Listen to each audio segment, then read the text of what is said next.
Buenas tardes, amados hermanos, bienvenidos una vez más, convocados como siempre lo oramos con el Espíritu de nuestro Dios, convocados para ser instruidos por Él a través de su palabra. Pues aquí estamos avanzando casi ya los capítulos finales de Lucas.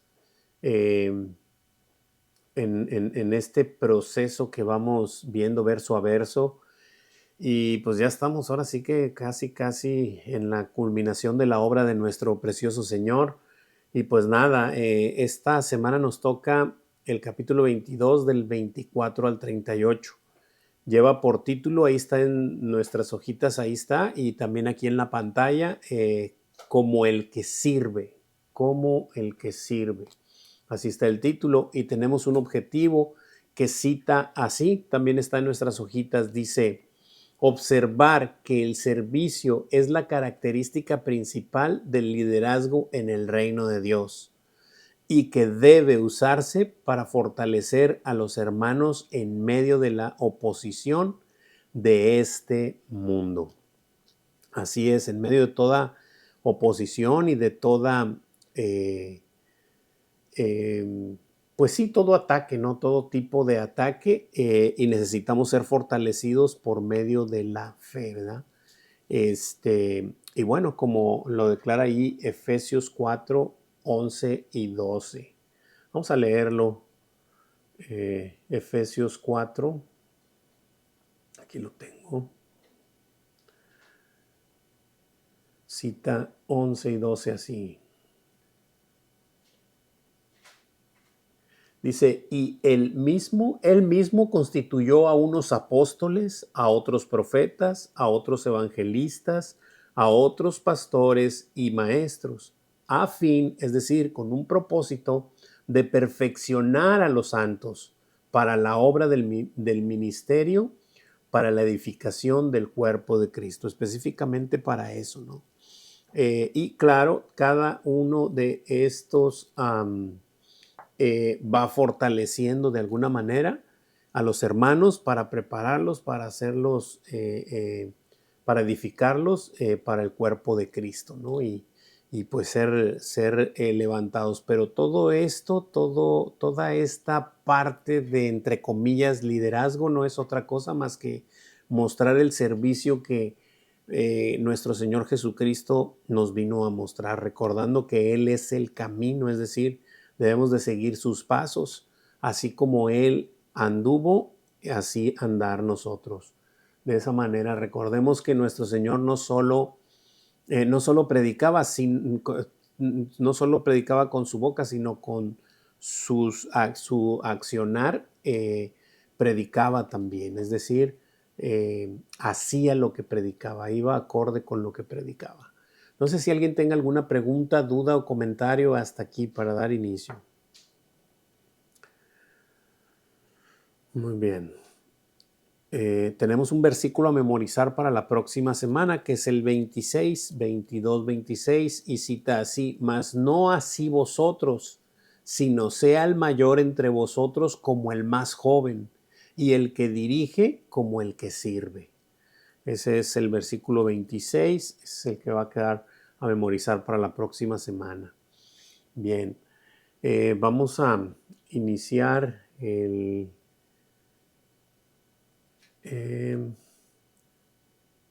versículo 24.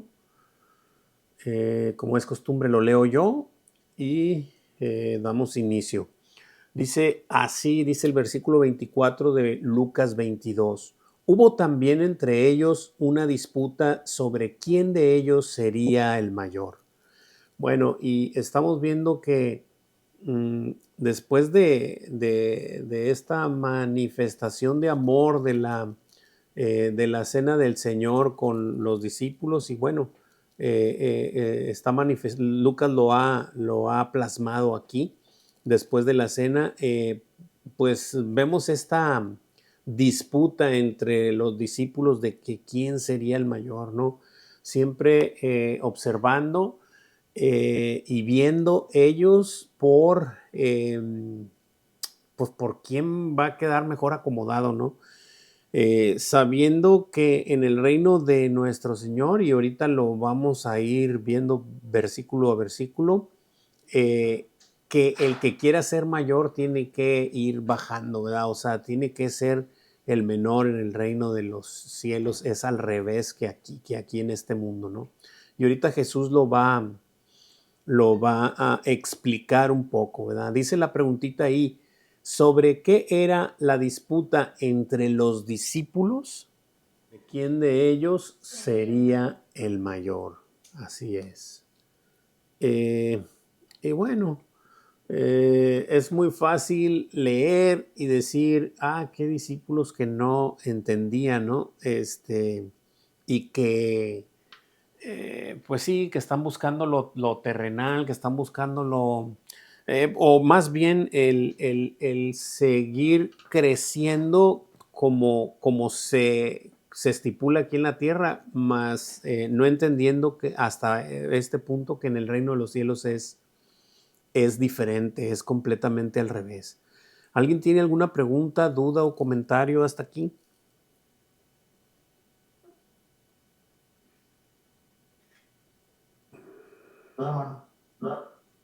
No, hermano, estamos bien. Muy bien, continuamos. Versículo 25. Laura, mija, ¿me ayudas con el 25? Sí, dice, pero él les dijo, los reyes de las naciones se enseñorean de ellas, y los que sobre ellas tienen autoridad son llamados bienhechores.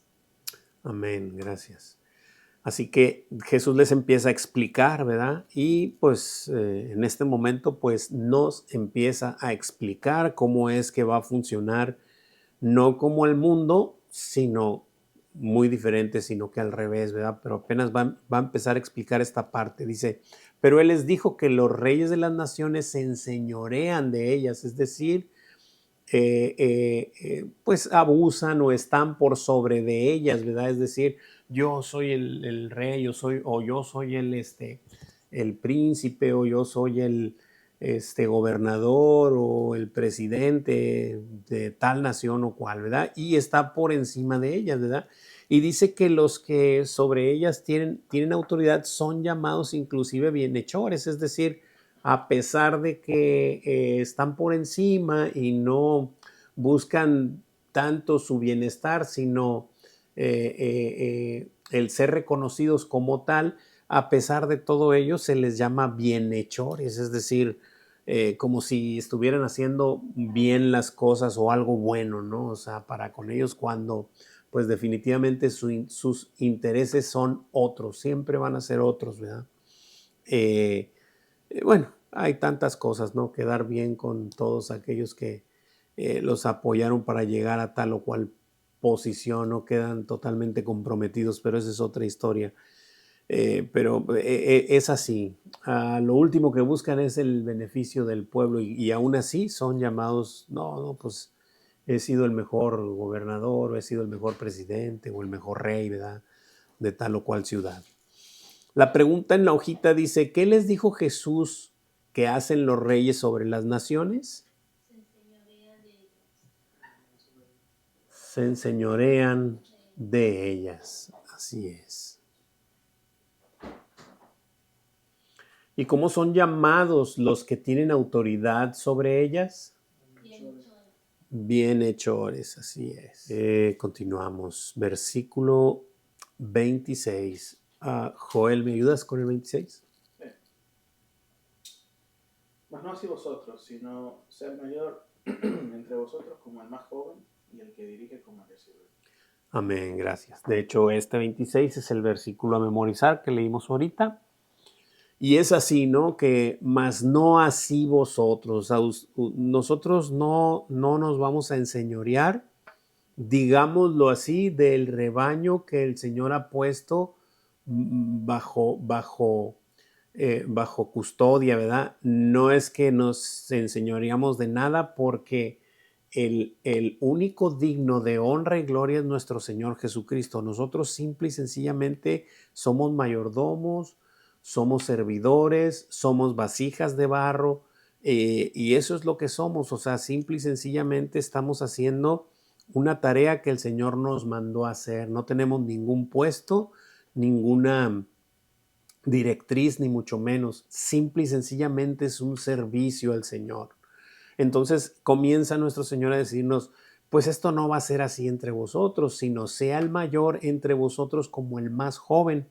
Nos comentaban el domingo en el servicio que es así, o sea que a los más jóvenes se les ponía a hacer tareas pues de menor importancia, ¿verdad? Es decir, casi como de servidumbre, por así decirlo, porque no sabían hacer muchas más otras cosas. Entonces por eso es que dice el Señor, así como más joven, y lo dice después de la coma, y el que dirige, es decir, el que orquesta ahí la situación, como el que sirve, no como el que tiene algo de qué gloriarse, sino de el servicio que le está prestando a su Señor. No sé si está quedando claro hasta aquí antes de contestar las preguntitas, si alguien tiene alguna pregunta, duda o comentario. Hasta el mismo Pablo se decía que él era el siervo de Dios, el siervo de Jesús. Así es. Se hacía siervo de Jesús, nunca se puso una etiqueta de alto rango, sino al contrario, se ponía a lo más bajo. Sí. Así es, contesta, mi esposita comenta que lo podíamos ver en Pablo, que cuando se decía siervo del Señor, ¿verdad? Doulos, esclavo, siervo del Señor, ¿verdad? No pretendía tener ninguna etiqueta, ningún otro... sí, pues nada que le pudiera resaltar como persona a él, ¿verdad? Eso es. Dice, ¿cómo les dijo Jesús a sus discípulos que deben de comportarse el mayor entre ellos? Así es, como el más joven. Dice, ¿y el que dirige? Como el que sirve. Creo que está muy claro, ¿no? O sea, nuestro Señor nos deja muy claro que no hay posiciones en el reino del Señor. No hay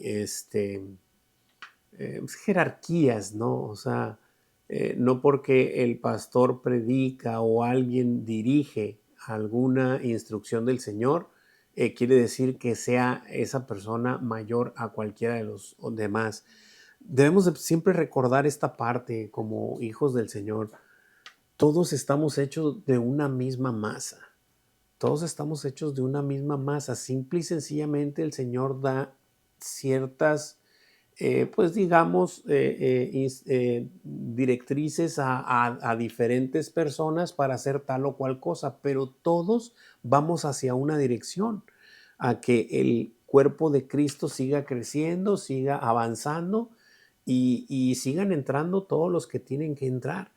Que bien ya sabemos todos nosotros que no depende de nosotros, ¿verdad? Lo decía Pablo, no depende vaya, Apolo regó, otro sembró y simple y sencillamente el que da el crecimiento es Dios, ¿verdad? O sea, esa parte no nos corresponde a nosotros, pero sí trabajar en la obra, en lo que el Señor nos haya puesto a cada uno de nosotros. Entonces sí lo debemos de tener bien claro, y todos los hijos de Dios deben, porque es una característica, o sea, debemos de estar sirviendo en algo.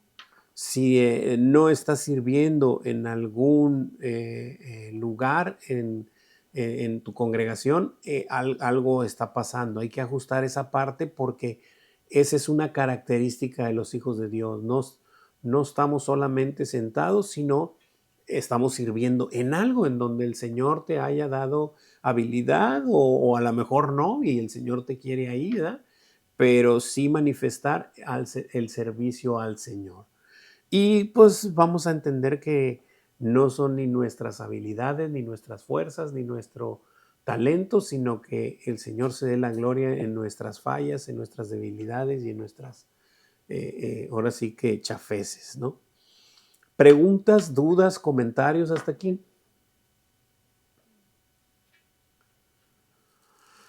Muy bien. Continuamos.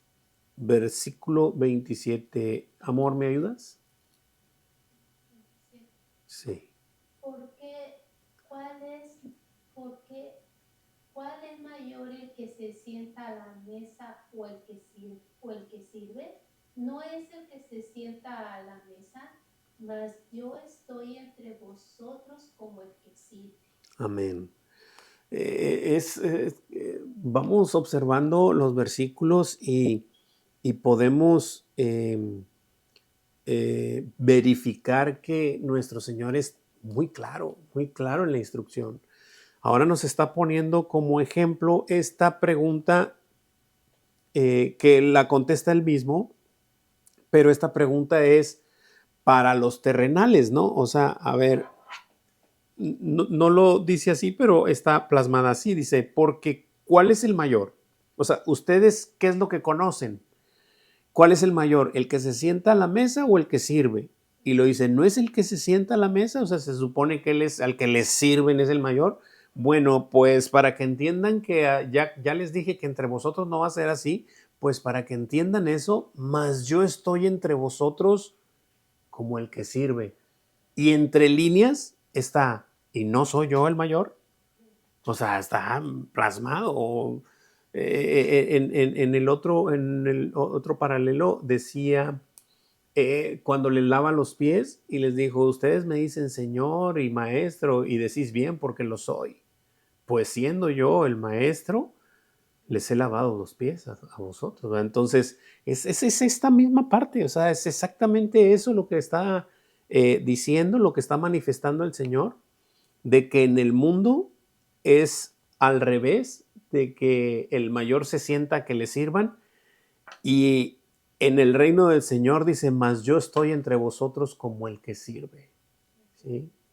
Y es increíble cómo nuestro Señor nos muestra el camino. Sí, sí, y vuelvo a decir sí. Para el hombre es imposible ir hacia esa dirección, imposible. Por eso es que el Señor nos ha dejado su espíritu para poder seguirle. De otra manera, imposible reconocer estas cosas, imposible saber y entender que debo ser el siervo de mis hermanos para poder ir creciendo en el reino del Señor. No sé si alguien tenga alguna pregunta, duda o comentario.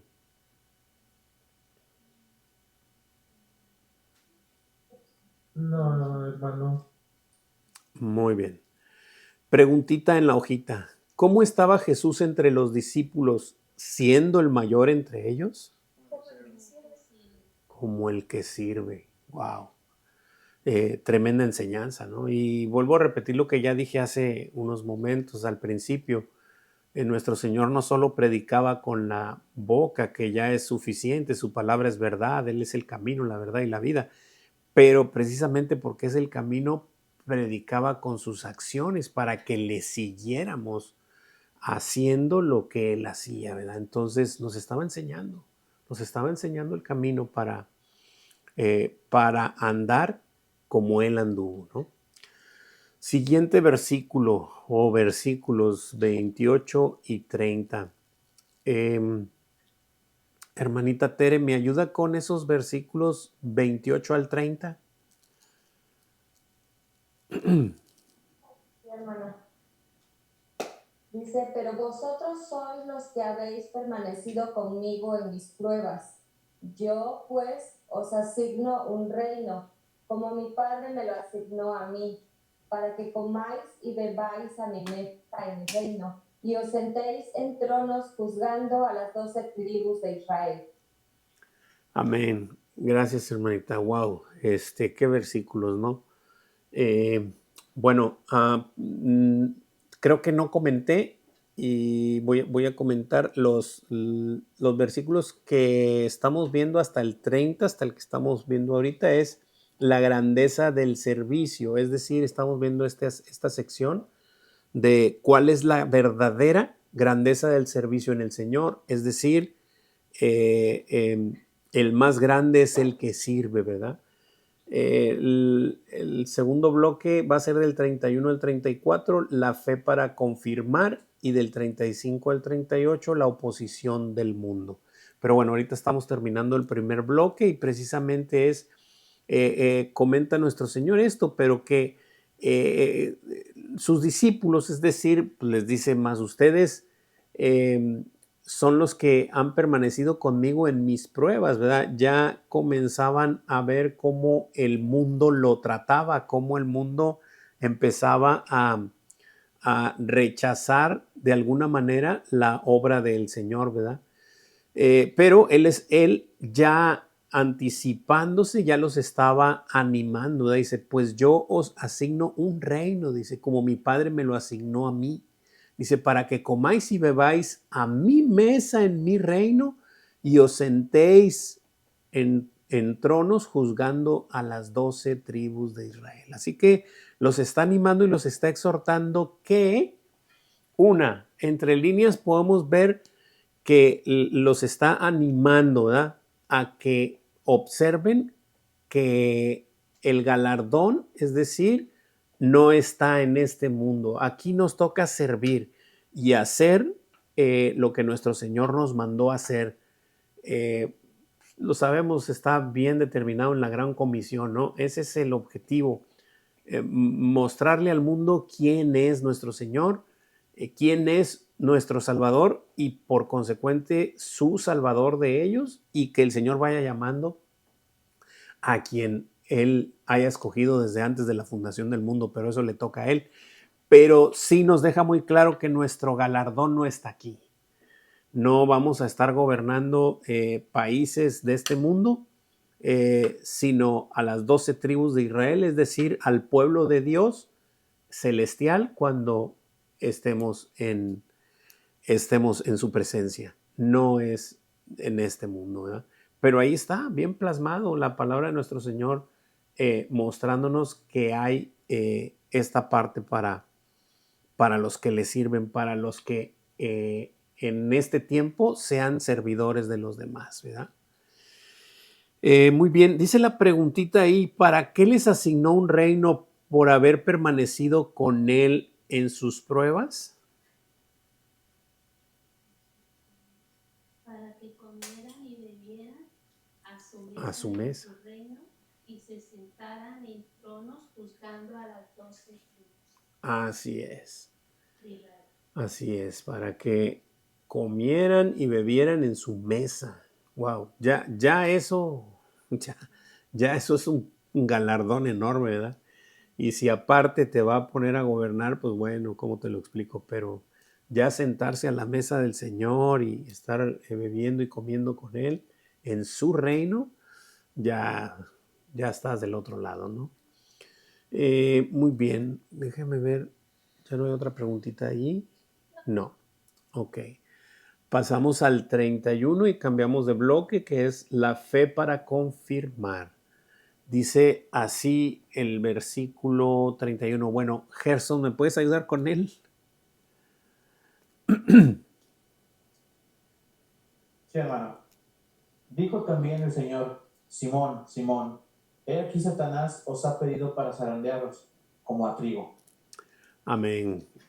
Muy bien, entonces empieza aquí a decirle a Pedro, en este caso, aunque le llama por su nombre anterior, Simón, y le dice 2 veces, Simón, Simón, es decir, como llamando su atención severamente, ¿verdad? Porque lo que le va a decir es algo muy importante, y vaya que lo es. Y la verdad es que, vaya, yo también había pensado que esto era solamente para Simón Pedro, ¿verdad? Pero ya leyéndolo bien, está en plural y es para todos. Y luego ya en el siguiente versículo nos lo confirma el Señor, también, que es para todos. Y así que le dijo también el Señor, Simón, Simón, he aquí, Satanás os ha pedido para zarandearos como a trigo.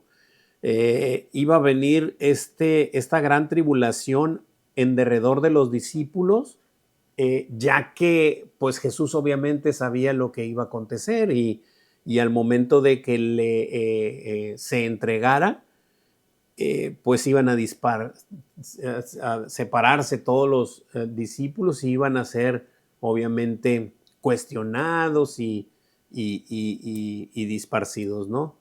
Dice, ¿para qué había pedido Satanás a los discípulos?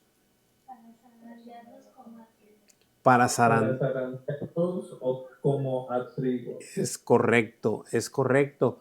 Pues nos manifestaban que el trigo de repente que se agarran manojos pequeños, pues se sacude así en un pedazo de sábana, pero en el suelo, ¿verdad? Para que toda la semilla caiga ahí pero pues son unos azotes bastante fuertes, ¿verdad? Entonces el zarandeo iba a estar muy bueno, ¿no? Y bueno, era lo que Jesús le tenía que decir a Pedro, que todos iban a pasar por tal o cual cosa, ¿verdad? Muy bien, continuamos. ¿Alguien tiene alguna pregunta o duda o comentario? Muy bien, seguimos. Dice versículo 32. Sebastián, ¿me ayudas con el 3:2? Claro que sí. Pero yo he rogado por ti, que tu fe no falte. Y tú, una vez vuelto, confirma a tus hermanos.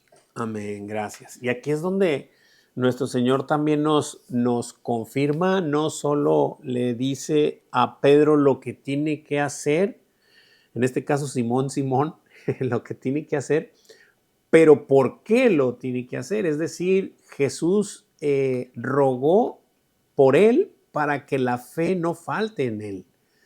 Pero cuando él vuelva, es decir, le confirma que va a volver, o sea, cuando ya hayas despertado de este letargo, ¿verdad? Confirma a tus hermanos, porque ellos también van a estar esparcidos y van a estar atribulados y van a estar confundidos, pero tu fe va a estar fortalecida porque yo he rogado por ti. Y pues más que nada es eso, ¿no? Que estuviera bien persuadido de que por la fe Pedro iba a regresar a confirmar a sus hermanos la fortaleza de cada uno de ellos en el camino del Señor, ¿verdad? Dice la preguntita, ¿pero qué hizo Jesús por Simón Pedro? Confirmar a sus hermanos. No, ¿qué hizo Jesús? Rogó por él. Ajá, rogó por él, exactamente. Para que la posición no faltara. No, primero la pregunta es, ¿pero qué hizo Jesús por Simón Pedro? Rogó por él. Y luego, ¿para qué? Es la segunda preguntita. Para que su fe no falte. Como si el Señor rogara por nosotros para que nuestra fe no falte y así confirmara también a nosotros mismos, ¿verdad? Confirmar a otros hermanos también, alentarlos para que también su fe esté fortalecida en el Señor. Así me imagino, es como si el Señor dijera, Magda, ¿verdad? Estoy rogando por ti. Lo mismito. Para que tu fe no falte y tú así animes a otros hermanos y confirmes esa fe que te he dado también a otros. Exactamente, es así, qué interesante que podamos verlo así porque para eso nos lo dice el Señor, pero hay veces que nos descuidamos y creemos que esta tarea solamente se la dijo a Pedro, ¿verdad? Pero no, el Señor nos ha dado fe. ¿Para qué creen, hermanos, que nos ha dado fe? Para que cuando esa fe le falte a alguno de los hermanos, pues nosotros podamos confirmarlos, ¿verdad? Podamos arrimarlos, podamos habilitarlos para que sigan en la milicia, para que sigan en la batalla de seguir haciendo la obra del Señor, ¿verdad? Creo que hay otra preguntita ahí, ¿verdad? Es que me tapa aquí las fotos. Dice, ¿qué debía hacer Simón Pedro una vez vuelto? Confirmar a sus hermanos, así es. Es una tarea para todos aquellos que el Señor nos ha dado fe. Así es. ¿Alguien tiene algún comentario, alguna pregunta o duda respecto a esto?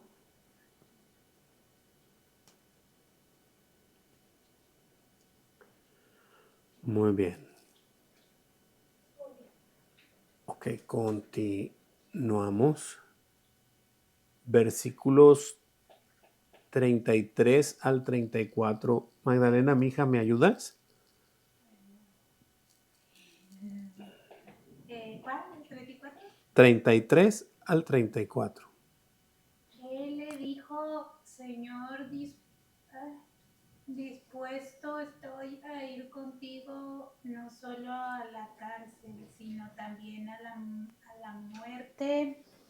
Y él le dijo, Pedro, te digo que el gallo no cantará hoy antes que tú niegues 3 veces que me conoces. Amén. Gracias. Increíbles versículos. En la mañana que estaba observando específicamente el 34.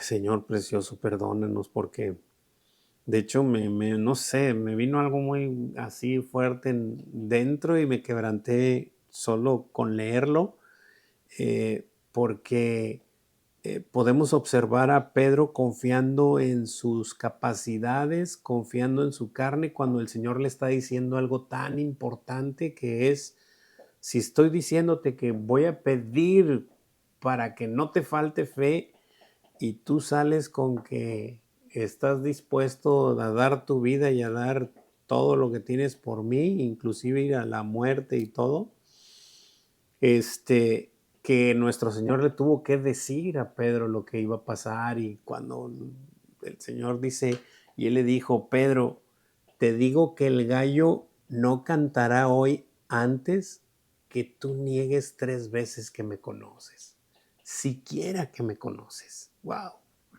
increíble, porque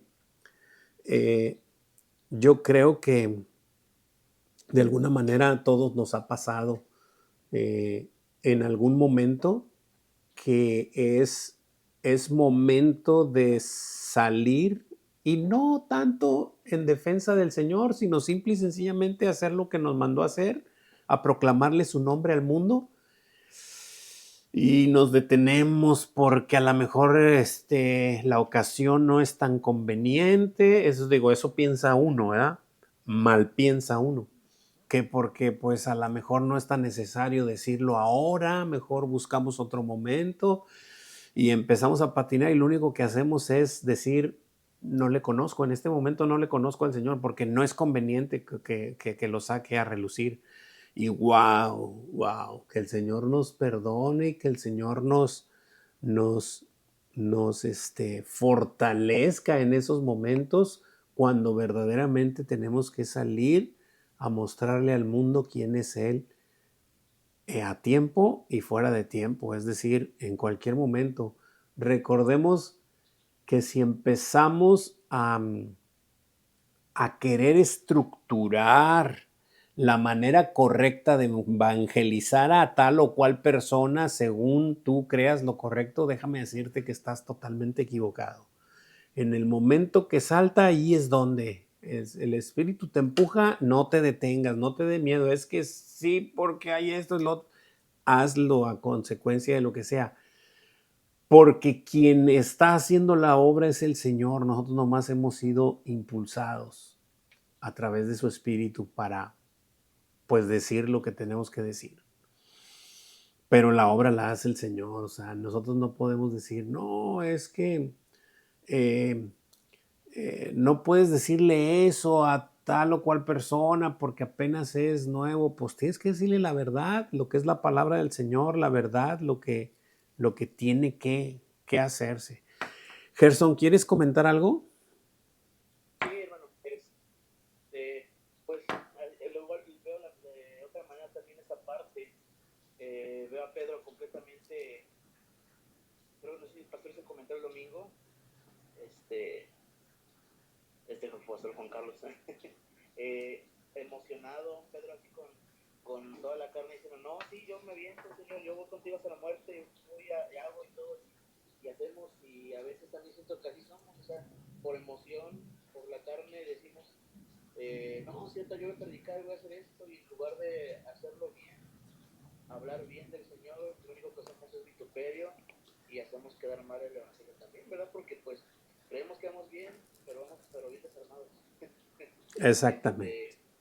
Entonces, me acuerdo mucho del versículo de 1 Corintios 10:12, ¿verdad?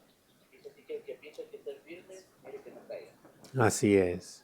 Entonces, pues también el Señor manda eso, ¿verdad? O sea, el Señor, cuando creemos que estamos firmes, pues dice, mira que no caiga, porque vas a caer, y fue lo mismo que le pasó a Pedro. O sea, Pedro llegó así como que no, pues entonces es hasta la muerte, y hasta ahí llegamos, o sea, no a la cárcel, hasta la muerte. Y pues el Señor a veces nos manda esos recordatorios, como lo dijo Pedro, ¿verdad? No, pues de hoy no va a pasar que me niegues 3 veces. Wow. También es que el Señor nos manda esos recordatorios a nosotros de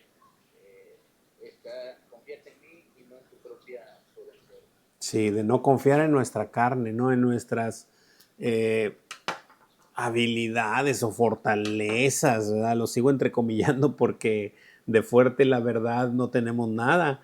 Para la obra del Señor necesitamos sí denuedo, pero mansedumbre sobre todo, y esa mansedumbre obviamente ante nuestro Señor, ante las instrucciones de nuestro Señor. Si el Señor me está hablando y me está diciendo, yo obedezco. Simple y sencillamente yo obedezco porque no tengo ni la capacidad, ni la visión, ni la fortaleza que tiene Él. Y por eso es que al accionar con Él a través de nosotros, que eso ya es diferente, no tomando en cuenta nuestras propias habilidades, sino la obra del Señor en nosotros, ¿verdad? Y sí, eso es lo que debemos hacer. ¿Alguien más? Ok, dice la preguntita ahí, dice, ¿qué le dijo Jesús a Pedro que sucedería a pesar de que él estaba dispuesto a ir con Jesús no solo a la cárcel, sino también a la muerte? Pero te digo que el gallo no cantará antes que tú niegues 3 veces que me conoces. Wow. Wow. Ay, no puede ser. Te digo que el gallo no cantará hoy antes que tú niegues 3 veces que me conoces. Wow. Qué increíble. Muy bien, siguiente.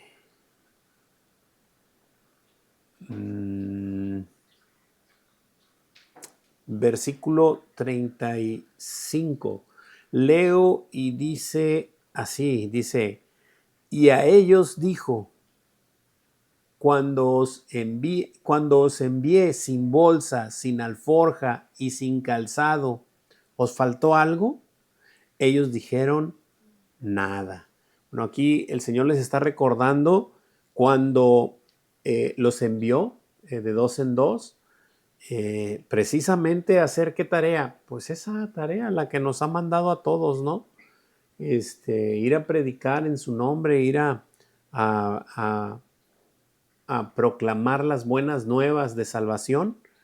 Y al principio recordemos que los envió sin nada, ¿no? Y aquí se los está recordando.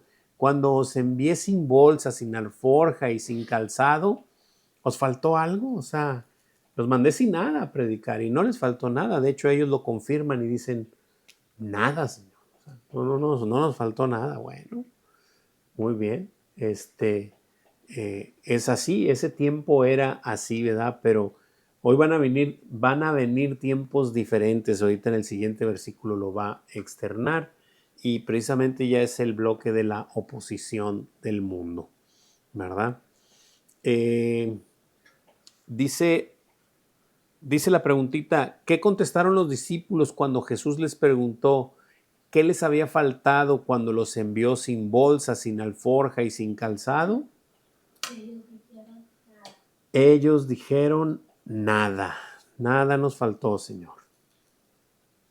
Absolutamente nada allí. Y ahorita ya vamos a empezar a ver cómo es que las cosas iban un poco a cambiar por esta hostilidad del mundo. Seguimos, versículo 36. Ahorita me ayudas con el 36. Sí. Dice, y les dijo, pues ahora el que tiene bolsa, tómela y también la alforja, y el que no tiene espada, venda su capa y compre una. Así es, pues ahora las cosas van a ser diferentes, les está diciendo, ¿verdad? Van a sentir la opresión, el rechazo, y no solo rechazo de que, no quiero saber nada, no, el odio contra, ¿verdad? Todo aquel que pronuncie el nombre de nuestro Señor Jesucristo, y no solo eso, sino que predique en su nombre, ¿verdad? Van a empezar a sentir el rigor, ¿verdad? Es lo que les está tratando de decir el Señor. ¿Qué debían hacer ahora? Dice la preguntita. El que tuviera bolsa, tomarla y también la alforja, y el que no tuviera espada, que vendiera Su capa y compre una. Exactamente. Pues ahora les está diciendo, ahora va a haber persecución. Ahora va a ser muy diferente, ¿verdad? Yo voy a ser entregado y traspasado, y ustedes van a ser no solo rechazados, sino perseguidos. Es lo que les está diciendo, ¿no? Obviamente que no estaba hablando de que compraran una espada y se prepararan, ¿verdad?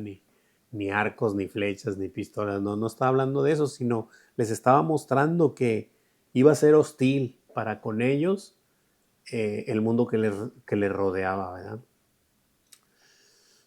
Muy bien, preguntas, dudas, comentarios, chicos. Todo bien, ok. Seguimos, versículo 37. Hermanita Tere, ¿me ayuda con el 37?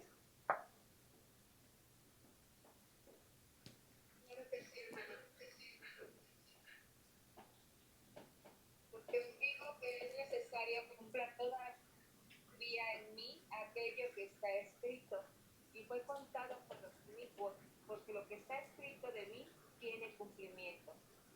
Amén, gracias hermanita, y wow. Y les vuelve a repetir, les vuelve a mostrar que es necesario que se cumpla todavía, dice, aquello que está escrito de mí. Y obviamente, pues, ¿dónde estaba escrito? Pues en el Antiguo Testamento, ¿verdad? Eh, eh,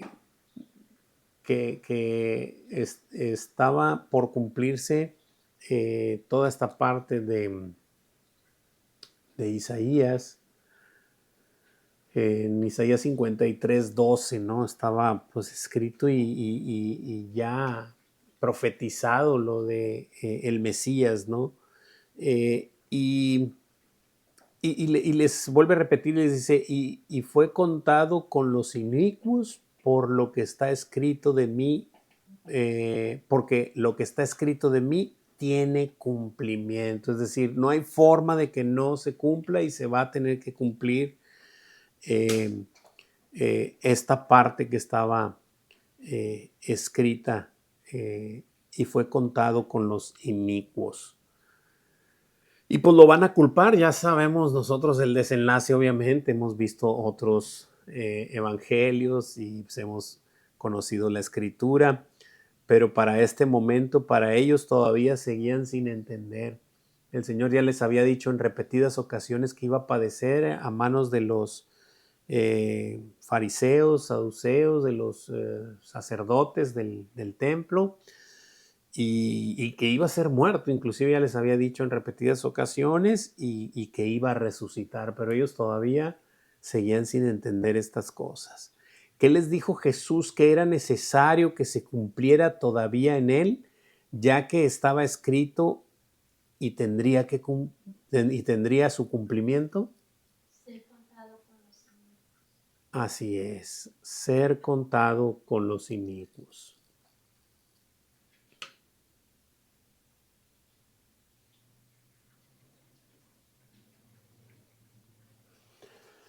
Muy bien. Perfecto. ¿Preguntas, dudas, comentarios? Todo bien. Ay, Jesús, están todos muy Muy pajitas. Muy excelente, dice Maye. Bueno, muy bien. Gracias al Señor. Versículo 38. Lo leo y dice así: entonces ellos dijeron, Señor, aquí hay 2 espadas. Y el Señor les dijo, basta. Eh, eh, no tengo así como que muchas palabras para explicar este versículo, pero me queda muy claro que somos insuficientes para el Señor. Lo comentaba en la mañana en el devocional y simple y sencillamente no entendemos. De una o de otra manera no entendemos, no terminamos por entender su maravillosa obra, no terminamos por entender el precioso objetivo que tiene el Señor, que nos ha dicho una y otra y otra y otra vez que te despojes de ti, así como Él se despojó, que echemos nuestra vida hacia un lado y que nos dediquemos a hacer la obra del Señor, porque eso es lo que más importa. Y todavía el mundo nos distrae. Todavía el mundo nos distrae de una y mil maneras. Y eso, aparte de que es peligroso, pues es muy tormentoso y trae muchas consecuencias a nuestras vidas si dejamos llevarnos por lo que vemos, por las cosas de este mundo, ¿no? Hay que poner en primer lugar la obra del Señor y el Señor va a añadir lo que nos falte conforme a sus riquezas en gloria. Y el Señor ya estaba de alguna manera sabiendo que nuestro talón de Aquiles estaba ahí, pero de alguna manera estaba ya harto, ¿verdad? Diciendo, pues ya, ahora sí que ya olvídenlo, no se hable más de este asunto. Y bueno, no sé si alguien tenga alguna pregunta, duda o comentario.